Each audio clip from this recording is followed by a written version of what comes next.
Welcome to the UK Young Academy podcast, the show where brilliant minds share bold ideas. I'm Wemiao Yu, co-founder of Quantum Days and also host of Load to Grow. I'm Alice McConnell, Dean of Science and Engineering at Heriot-Watt University and Keen Hill Walker. Together, Wen Miao and I will be your hosts as we dive into the work and impact of the UK Young Academy members. We are all part of a growing network of early career researchers and professionals who are working together to tackle society's biggest challenges from every angle, whether it's science, arts, education, technology, policy, or more. This podcast is your front row seat to stories and the impact of the members in the UK Young Academy. Expect unexpected journeys, big ideas, and fresh perspectives from the next generation of leaders across the UK. Whether you're curious about cutting-edge research, inclusive innovation, or what it really takes to shape policy, you'll find it here. So hit follow and join us to get to know the changemakers who are shaping tomorrow. Welcome to the UK Young Academy podcast. Today on the podcast, we have Keri Wong, one of our UKY members. Keri, would you like to tell us a bit more about who you are and what you do? Firstly, thanks, Alistair and Wen Yao, for inviting me on this podcast. I'm an associate professor of developmental psychology based at UCL. I'm also a criminologist by training, so a bit of a hybrid situation going here.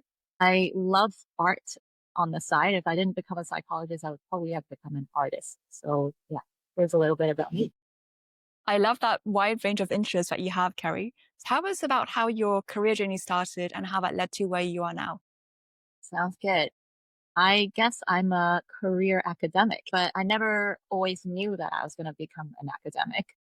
It was really a few, I guess, influential mentors I met during my undergraduate years whilst I was studying psychology and criminology that really helped me find my path in academia.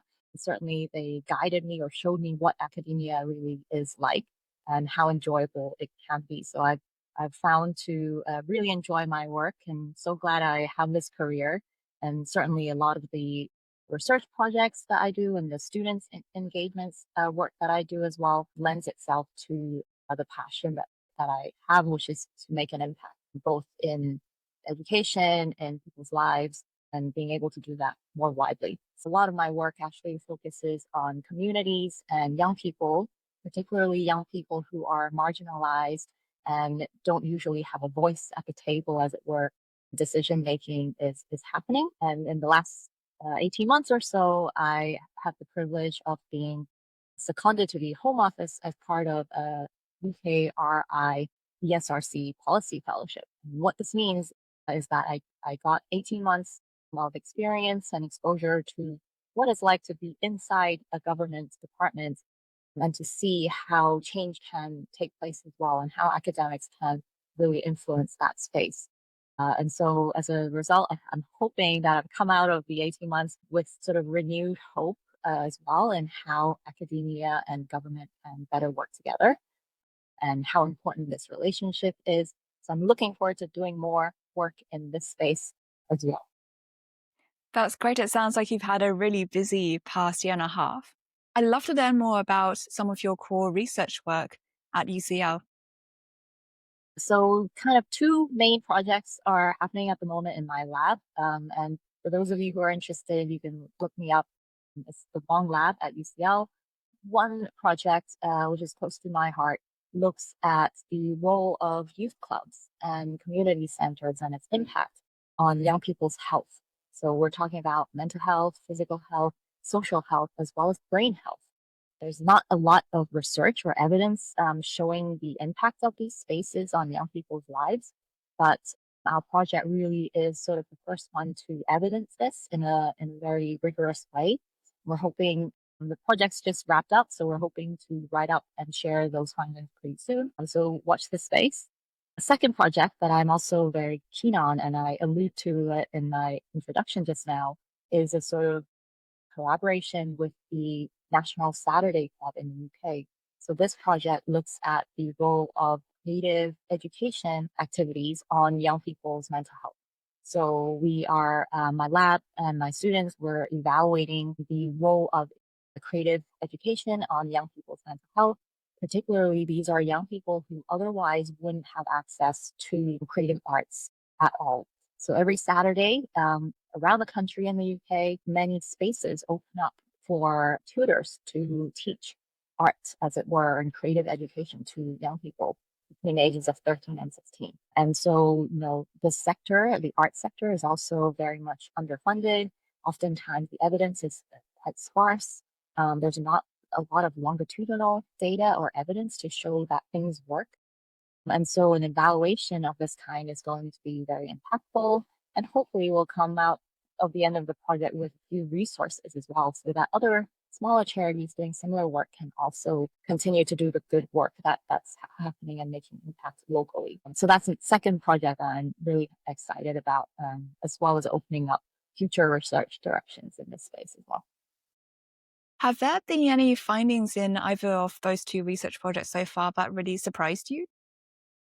Surprise? Maybe not so much surprise. I think a lot of times it's almost like you go in with a hypothesis or a gut feeling that these spaces or these activities should matter, and impact young people's lives. And I think now we are actually producing the evidence for that to support some of these claims. And I think that's where it's a pleasant surprise, as it were. And I certainly hope that more academics and researchers in this space will continue to be interested in this work, and that funding actually gets allocated to the work that we are trying to do, as a result. And Keri, alongside your research activities, you also became earlier this year a member of the UK Young Academy. What motivated you to first get involved in that? This is a great question. So, those of you who are listening might be wondering or considering whether to join UKYA or not.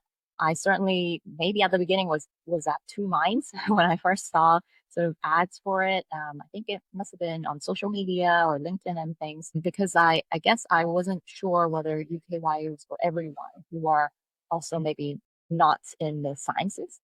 And I think, at the beginning, I wasn't sure, but I still ended up applying because I saw the variety of people in the community and the bios of each of them, and was very much excited by the prospects of meeting other like-minded individuals who are passionate about making a change both locally and internationally.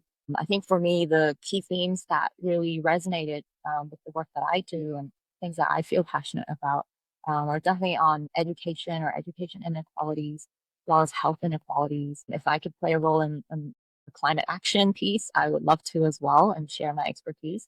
And so I think the interdisciplinary unity and change makers really is why I was drawn to applying for UKYA. So, Keri, that was really interesting, all the work that you've been doing. I'm just going to go a little bit more kind of in depth into actually what you've been doing in the UK Young Academy itself. So, could you actually maybe just talk over a few things that you've actually been doing as part of the UK Young Academy, and people could maybe look a bit more into? Sure. So I'll start with, firstly, the wide offering, of events and workshops that I think UKYA, provides to the members. The last event I went to was a sort of science diplomacy workshop that I really enjoyed, and it's, certainly resonates with some of the work that I'm currently, doing. So I think training like that is very valuable and not something that I would probably otherwise have exposure to. So I'm grateful for all types of training that are, being offered by UKYA. Then maybe digging a bit deeper, and Alistair certainly knows about this too, is sort of, within 3 weeks of joining UKYA, being able to, represent UKYA to two, different science diplomacy, conferences and, events. Back in June, the first one I ever went to was the Science Advice Mechanism, which is, I guess, a big event or conference as part of the EU Commission.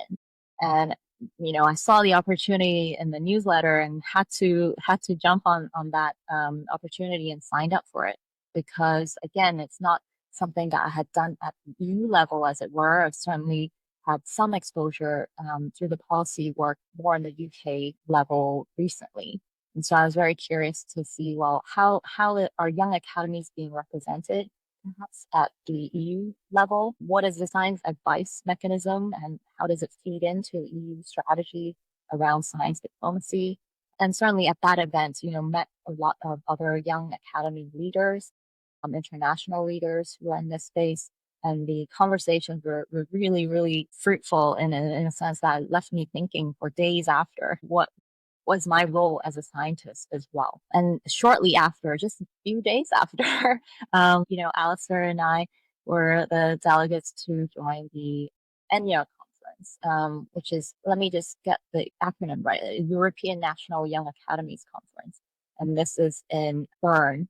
Firstly, Bern's a beautiful place to be, but not least to just, again, continue some of these science diplomacy conversations more at the young academy level. I really enjoyed that event and being able to network with a lot of young academies, but certainly to join in and also lead on some of these conversations as well. So maybe Alistair, you had some thoughts on this as well.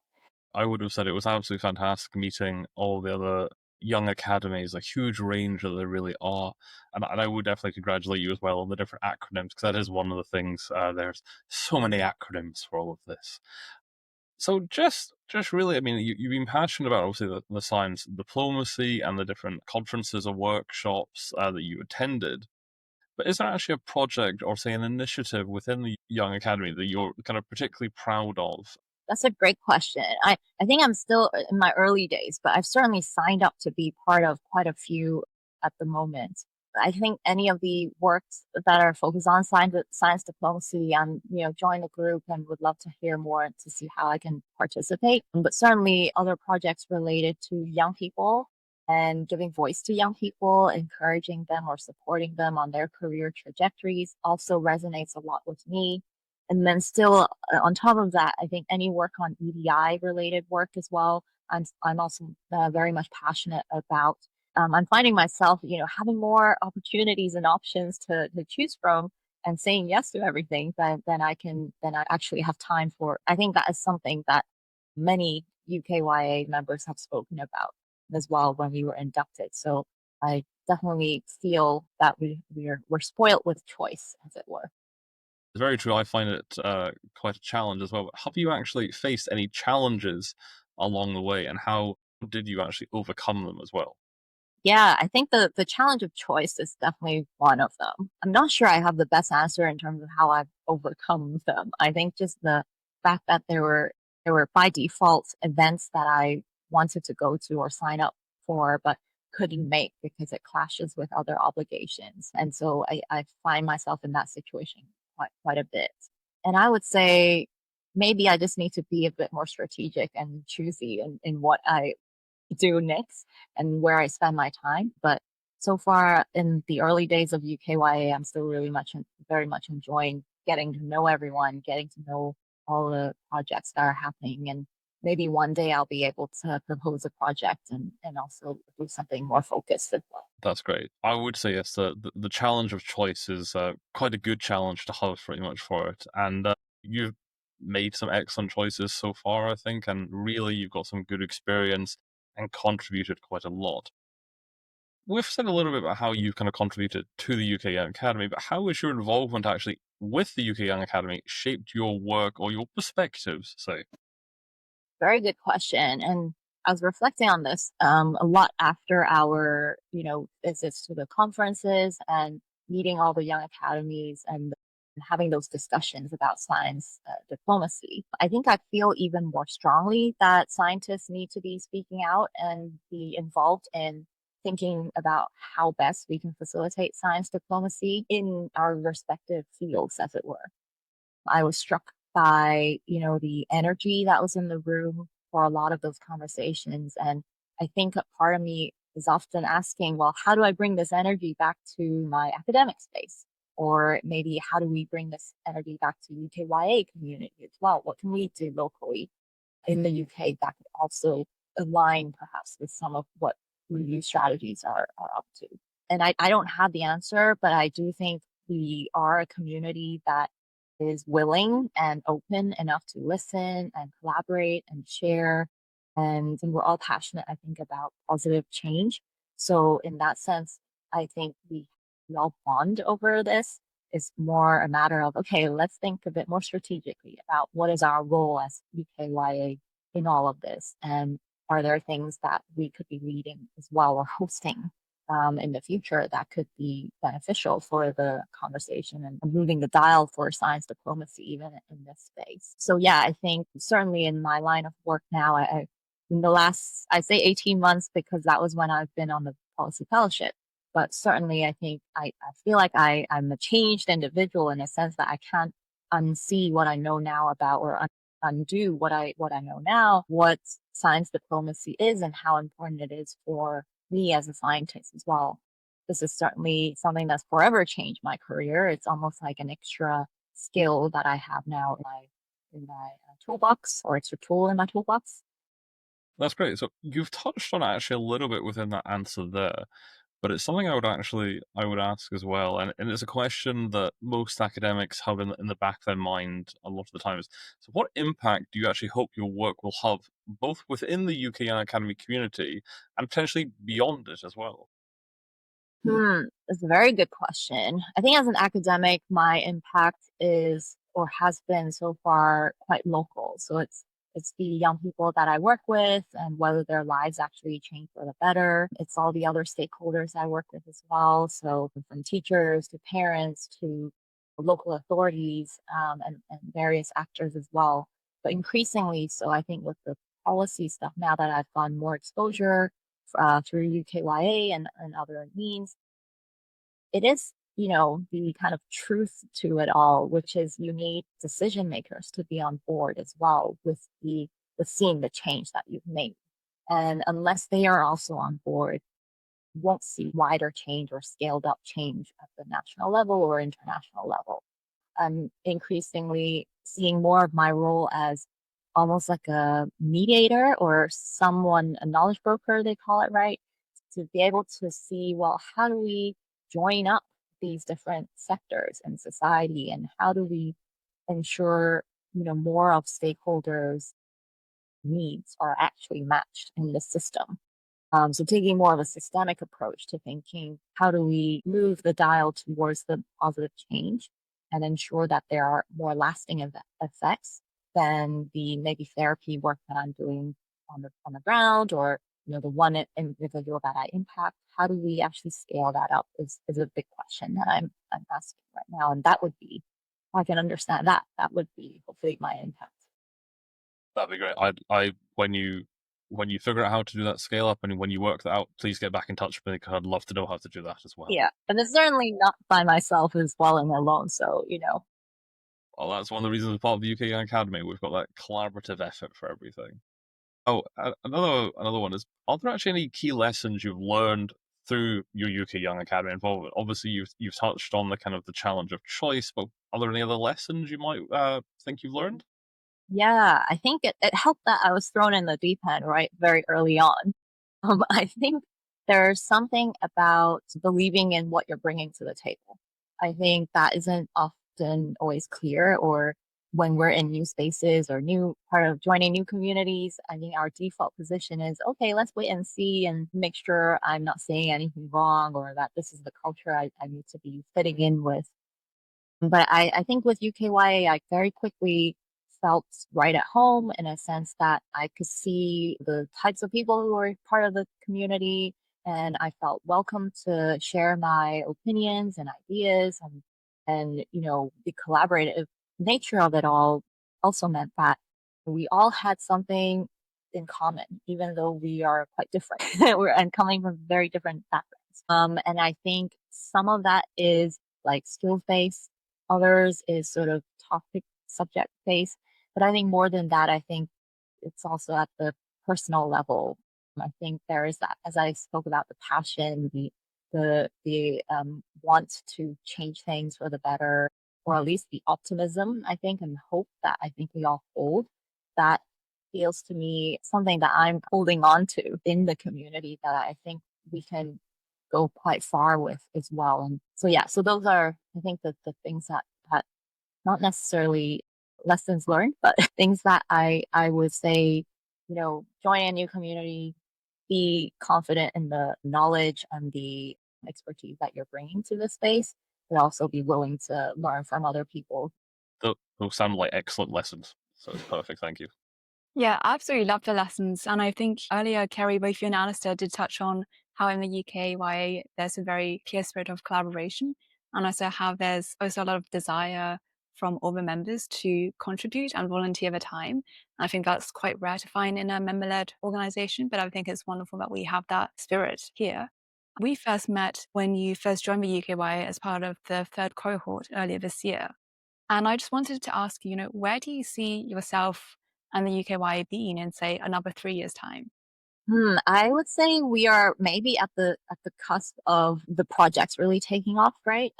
And I think we're probably going to see a lot more of these projects being sustained or growing even bigger, even wider sort of collaborations. I think my cohort is lucky in a sense that our predecessors have helpfully set up everything. Now there are processes in place, and there are now maybe even more opportunities coming our way as well as our brand and name becomes more well known internationally. So I think there will be more, possibly maybe even international collaborations coming our way as well. And maybe UKYA playing more of a role, a key role in hosting our many European young academies as well. From the meetings, I got a sense that, despite the fact that we're not in the EU anymore, they very much still value us and that they were very much wanting to, include us in future plans, and they recognize our expertise as well. So I think there's real opportunities here for us to play a bigger role.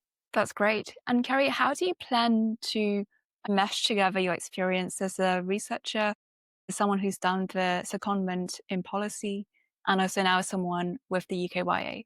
What is the one thing that you're hoping to be able to bring together in all those strands of your life in the next year? That is a great question. And I think my answer would be the common thread throughout all of this work and sort of my time, up until this part of my career. I would say I'm sort of early career, getting into mid career as an academic, but certainly a very early career in the policy space. I would say the importance of encouraging early career, it could be academics, it could be practitioners into these various spaces is going to be very important and something I'm finding myself noticing, I suppose, having gone through that period of my life now to know actually at the decision making table, why are there no early career academics here or expertise here?